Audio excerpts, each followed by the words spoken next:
How to use Zelle with Bank of America app.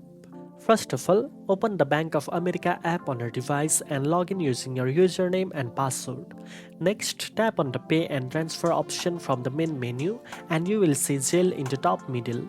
After that, select Send Money if you want to transfer funds to someone or request money if you are expecting a payment. Now enter the recipient's email address or mobile number linked to their Zelle account.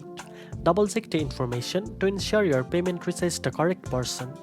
Then enter the amount you want to send or request and add a note if needed, such as rent or gift. Review all the details carefully, then tap Send or Request to complete the transaction. You will receive a confirmation once the payment is successfully processed. Finally, remember that Zelle transfers through Bank of America are usually instant, and both you and the recipient will get notifications. Make sure your account is verified and updated to avoid any issue.